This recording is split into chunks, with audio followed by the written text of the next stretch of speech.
Good day, everyone. I am Kristen Macy Gutang. And I am Julian P. Gantala. And for today, we are going to discuss or tackle about the balancing loop and reinforcing loops, and also what is the variables we choose. So we cook up the 10 variables and we choose introvert as our topic for today. And sa karon is na-choose na mo na nga na-choose na mo na topic introvert is which is ay gibase na mo siya sa attitudes or behavior sa akong friend or sa akong partner which is Miss Gutang. And also, narami ipakita nga video which is as an evidence sa amo ang pag-brainstorming nung na-cook up na mo siyang topic and also the variables. And also, para sa mo duha is introvert is the best topic for our today's discussion.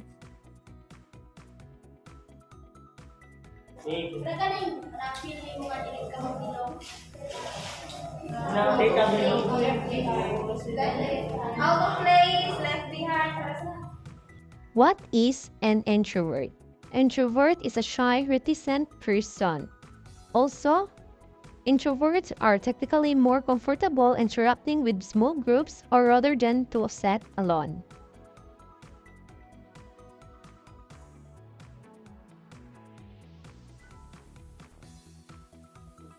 So our main topic is all about introverts. So we come up 4 variables, which is the introvert, rejection, self-conscious, and insecure. So introvert is also known as kining shy type people. So it is very common because sa ato ang society nga mga introvert nang dili sila mo express sa ilahang gibati, which is ilarang lungon ang ilahang gibati. So the next variable is rejection. So I became introvert because in the past or in the present is I experience or feel rejected by people who surrounds me. The more I feel rejection, the more self-conscious. So the next variable is self-conscious. So also sa self-conscious is kana bitong na ang imo ang nakapalibot sa imo is nag-excel pag-ayo sa ilahang academics. So ikaw nga person nga kuan kanang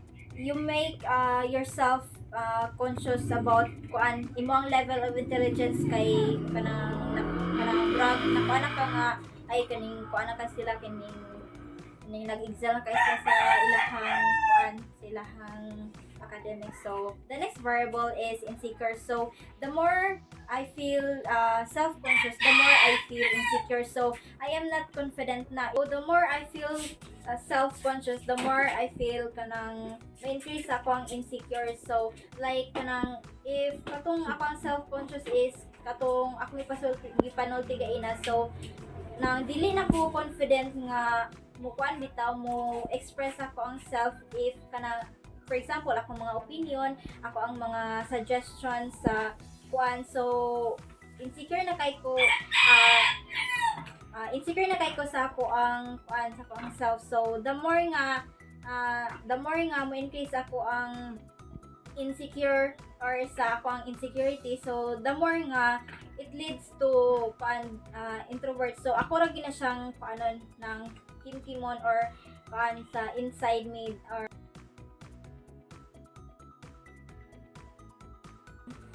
And now we are done the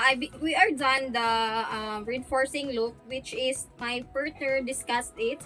So now we are going to discuss or tackle about the balancing loop. So our variables that we use in this balancing loop are first is the introvert, second is the fear of commitment, third is avoidance of behavior, fourth is the social anxiety. Fifth, self-esteem, socialize. The last but not the least is the motivated. Introverts, it is also known as a shy type kinds of persons. So, my friends, before we have the brainstorming, And ako siya na I found out that she is experiencing of these kinds of treatment, like she feels that she's left behind by their friends before, and also she feels that the mistreating about their friends before. So that's why she is now afraid or fear of commitment in the present. So so the more she feel fear of commitment, that she become the more introvert. So more introvert ay more fear of commitment, the more siya maka-feel og introvert. So the more fear of commitment, of course, the more avoidance of behavior. So syempre, sa iyahang story na ko atong nag-brainstorming mi nga hadlok siya makipag-commit sa tawo, or sa makahadlok siya musugal usob kay basig kanang basig mausog na pud to ang gibuhat sa iyaha sa una. So through that, the more siya nga avoid of behavior sa ing ana nga butang. So the more avoidance of behavior, of course, it leads or prone siya sa social anxiety.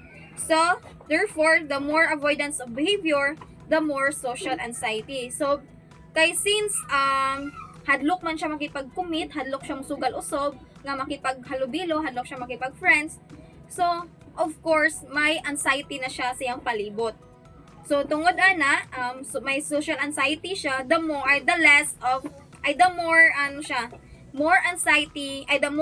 social anxiety, the less of self-esteem. Syempre, ang kanang malas good iyahang self-esteem, magama iyahang pagsalig sa iyang kaugalingon, kay syempre, gina-question niya iyang self nga nganong gibuhat ko sa iyahang friends, nga ging ato siya, wa siya gitarong og treat, especially if na siya concerns, is ginabaliwala siya. So, mumubo iyang kumpiyansa sa iyang kagalingon nga makipag-halubilo, makipag-socialize sa mga tao. So, the more social anxiety, the less self-esteem. So, the less self-esteem, of course, the less socialize. Dili ko na siya malakayan nga once ang usa ka tawo is mubo iyahang pagsalig sa kagalingon, of course, wag ko na siya salig sa iyahang nakapalibot. So, dili na siya gana makapag-socialize, di na siya gana makipag-friends, di na siya gana makipag-istorya sa iyang nakapalibot. So, once she feels that kanang less iyang makipag-socialize, of course, need niya og motivation, more motivation. So, less socialize, more motivation.